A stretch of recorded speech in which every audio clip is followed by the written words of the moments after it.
Hello বন্ধুরা, দেখো আমি আজকে বাড়িতে কি বানাচ্ছি এটা বলো তো। দেখো দুধ বসিয়ে দিয়েছি, আমি বানাচ্ছি মিষ্টি দই। দেখা যায় আমি পারি কি। তার জন্য আমি দুধ আর চিনি ভালো করে জাল দিয়ে নিচ্ছি ঘন করে। তা পরেরটা আমি তোমাদের দেখাচ্ছি কীভাবে করি।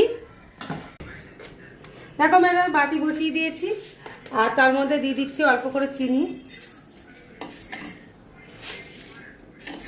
দইয়ের কালার আনতে হবে না, ওই জন্য এটাকে ভালো করে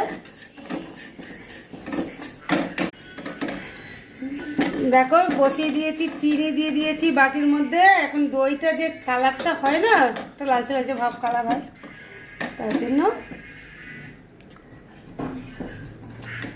চিনিটাকে গলতে দেবো। আগে ভালো করে গলে নিই।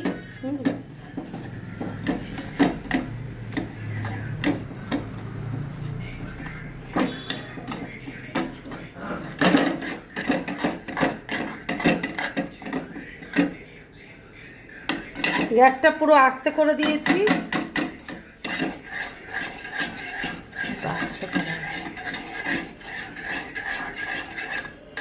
দেখো কি সুন্দর আস্তে আস্তে কালার হয়ে আসছে।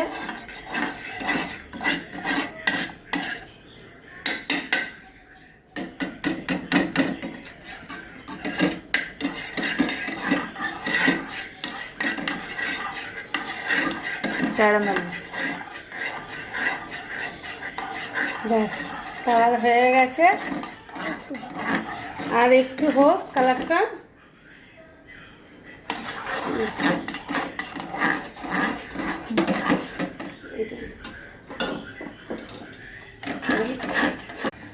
দেখো আমি দুধের মধ্যে ঢেলে দিলাম।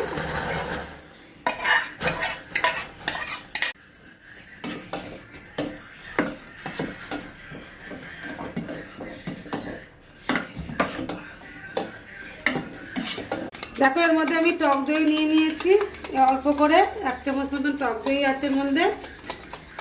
আর আমার এটা পুরো গাঢ় হয়ে গেছে। 1 প্যাকেট দুধ নিয়েছিলাম, দেখো দুধটা পুরো গাঢ় হয়ে গেছে। আমি এর মধ্যে একটুখানি দুধ নিয়ে নিলাম আবারও। এটা পুরো ভালো করে ফাটিয়ে নেব। দেখা যাক, আমি প্রথম দই ভাবছি কেমন হয়, আদৌ দইটা হবে কিনা জানি না।